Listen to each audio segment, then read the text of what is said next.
Olá! Uma questão muito importante é tentarmos entender a possibilidade de atuação do Poder Judiciário no controle da lei orçamentária. Em primeiro lugar, a gente tem que lembrar que a iniciativa privativa da lei orçamentária é do Poder Executivo, ou seja, cabe ao Poder Executivo, em primeiro lugar, avaliar qual será a possibilidade, ou seja, a previsão de receitas públicas. Somente o Poder Executivo pode fazer essa avaliação, essa estimativa da receita para o exercício seguinte. Além disso, no projeto inicialmente proposto pelo Poder Executivo, haverá todo um trabalho técnico, toda uma elaboração em relação às despesas, aquelas necessárias, aquelas prioritárias, aquelas mais importantes. E depois, esse mesmo projeto de lei passa pelo crivo do Poder Legislativo. O povo ali representado, vai poder decidir realmente quais são as necessidades públicas que deverão ser atendidas. Uma opção política, uma decisão política. E ao final, a lei aprovada, a lei publicada, poderá o Poder Judiciário interferir nesse processo, ou seja, avaliando, não, essa despesa não é muito importante, esse valor que está sendo gasto com segurança pública é insuficiente, essa ponte, essa estrada não é necessária. Como pode acontecer isso? Não pode, né? O próprio Poder Judiciário, o Supremo Tribunal Federal já se manifestou que as decisões políticas tratam-se aí de atos administrativos, atos concretos, decisões concretas que não estão sujeitas ao crivo do Poder Judiciário. Só que não podemos esquecer que algumas questões sim estão colocadas na Constituição Federal. Por exemplo, os limites com o gasto de saúde e de educação, de ensino. Existem limites mínimos para esse tipo de despesa. E aí, se a lei orçamentária não respeita essas determinações constitucionais, o Poder Judiciário poderia ser provocado aí e se referir apenas, unicamente em relação a esse desobedecimento da Constituição Federal nessa lei que foi aprovada. A mesma coisa podemos dizer sobre aspectos formais da elaboração, da aprovação da lei orçamentária que podem não ter sido observados no trâmite, no processo legislativo de aprovação dessas leis orçamentárias. Então, aí não tem a ver efetivamente com o conteúdo, com aquelas decisões que estão nessa lei executiva, nessa lei que realmente executa os programas, que realiza aquilo que já foi idealizado em leis anteriores, nas leis programáticas. Então, o que a gente está falando aí é da possibilidade de um controle judicial em relação à forma, em relação à aprovação que essas leis tiveram. E, nesse sentido, o próprio Supremo Tribunal Federal já se manifestou várias vezes em relação ao controle de constitucionalidade das leis orçamentárias, dizendo que é inaplicável se aquele conteúdo trata especificamente de um ato administrativo concreto e de um ato que não é normativo, que não tem o caráter geral e abstrato que as normas jurídicas, em geral, costumam ter. Então, a característica do orçamento, como essa lei específica, como essa lei concreta, faz com que não seja possível, nesse ponto, o controle de constitucionalidade. Vai ser, sim, possível o controle concentrado naquelas regras, naquelas normas que, mesmo estando dentro da lei orçamentária, na verdade, tem, sim, um conteúdo geral, um conteúdo abstrato. Isso pode acontecer, lá no meio da lei orçamentária, surgir uma norma que não é bem concreta, não é bem específica e dessa forma executiva que, em geral, a lei orçamentária tem. Aqui nós temos uma decisão, da ADIM 2100, que fala exatamente isso. Lei de diretrizes orçamentárias vinculando percentuais a programas. Previsão de inclusão obrigatória de investimentos não executados no orçamento anterior no novo. Efeitos concretos, ou seja, a definição dessas porcentagens, a determinação de que o orçamento que não foi executado anterior seja incluído, aquelas despesas, aquelas execuções que não aconteceram, sejam incluídas no próximo orçamento, tem esse efeito concreto. Não se conhece de ação quanto à lei desta natureza, salvo quando estabelecer norma geral e abstrata, ou seja, Quando, por acaso, na lei orçamentária, que pode ser a lei orçamentária anual, que pode ser a lei de diretrizes orçamentárias ou até o plano plurianual, quando escapar dessa concretude e passar a ter uma norma geral e abstrata no seu conteúdo, essa sim estará sujeita ao controle concentrado de constitucionalidade. Neste caso aqui, foi entendido que essas determinações da lei de diretrizes orçamentárias eram determinações de efeito concreto, ou seja, o seu conteúdo próprio de lei orçamentária, que não está sujeito à apreciação do Poder Judiciário, né? Já passou aí pelo crivo do povo. Um outro item que nós vamos analisar agora nesse módulo é o conceito de orçamento participativo. Esse conceito de orçamento participativo, ele surge na Constituição de 88, onde existe a possibilidade que a população, que a comunidade participe no processo de elaboração de todas as leis orçamentárias. Então, o povo será ouvido através de audiências públicas, através de manifestações, através de encaminhamento de propostas e ideias aos próprios parlamentares.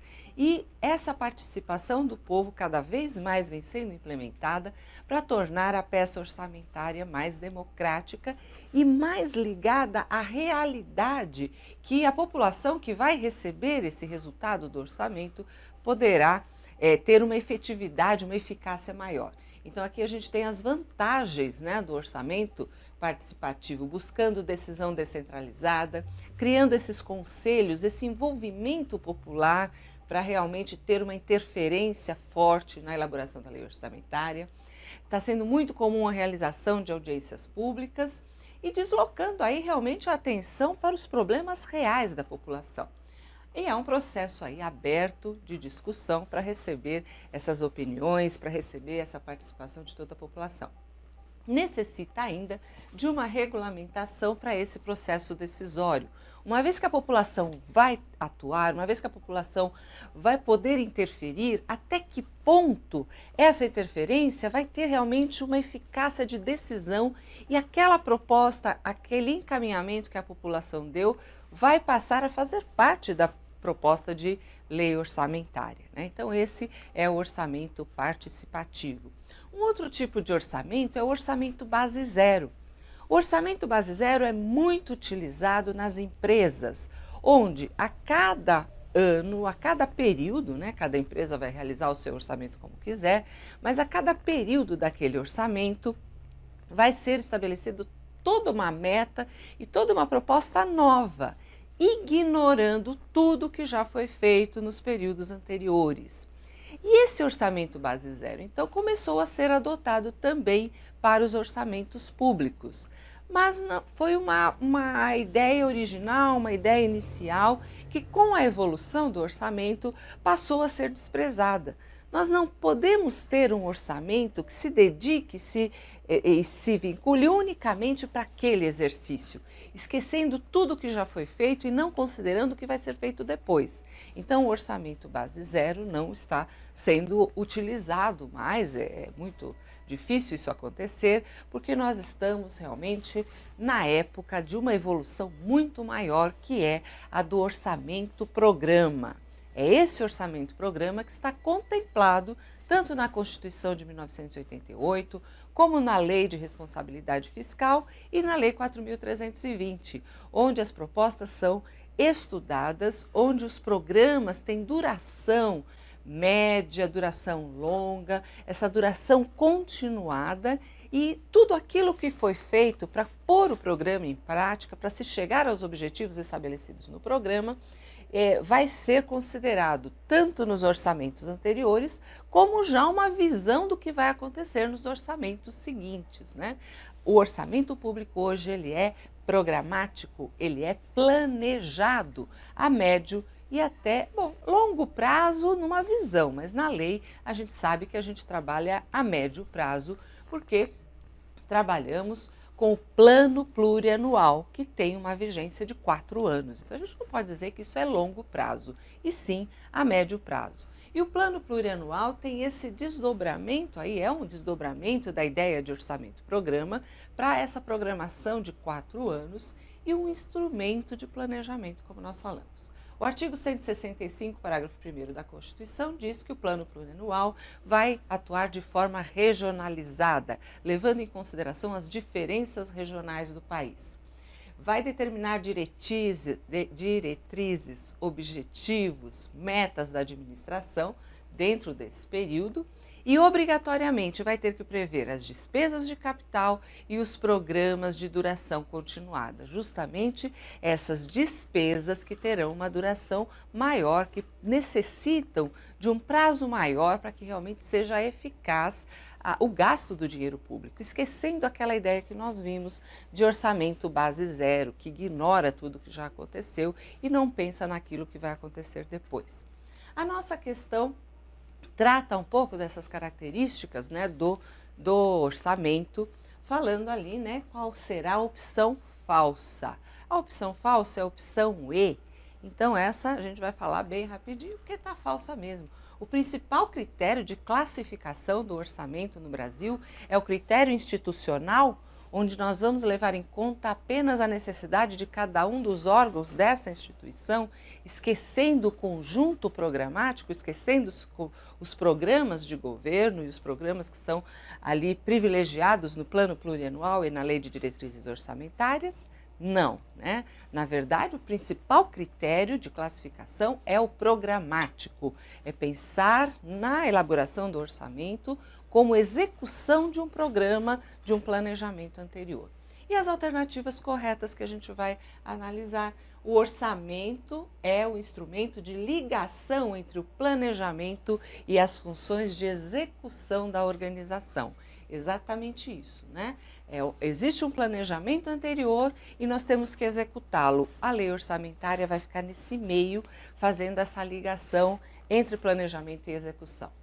As decisões orçamentárias são tomadas com base em avaliações e análises técnicas das alternativas possíveis, correto? Como chegar à solução dos problemas? Como chegar a um ponto eficaz de eficiência da execução dos programas, analisando e avaliando aí as alternativas possíveis, aquelas mais vantajosas. A utilização sistemática de indicadores e padrões de medição do trabalho e dos resultados. Estamos falando de eficiência. Você tem que saber a despesa, o trabalho, tudo aquilo que vai ser investido para se chegar num resultado. E isso é feito a partir dessa avaliação, desses indicadores, o que está dando certo e o que está dando errado, para a gente encontrar o caminho correto. Só para lembrar vocês, o momento principal onde isso acontece é na Lei de Diretrizes Orçamentárias. É a Lei de Diretrizes Orçamentárias que tem a função de avaliar custos e resultados, exatamente como a alternativa C determina. E a alternativa D, que fala que na elaboração do orçamento são considerados todos os custos do programa. O programa ele tem duração continuada, inclusive aqueles custos que vão extrapolar o exercício. Até porque quando a gente está falando de orçamento hoje, não estamos falando exatamente só da lei orçamentária anual. Estamos falando das 3 leis orçamentárias, especificamente a LDO, a Lei de Diretrizes Orçamentárias, que também vai fazer essa avaliação de resultados, como nós vimos. Então, é claro que todas as despesas aí que esse programa vai implicar ao longo do tempo deverão ser consideradas nas decisões do orçamento exatamente naquele momento. Então, com isso terminamos. Até o próximo módulo.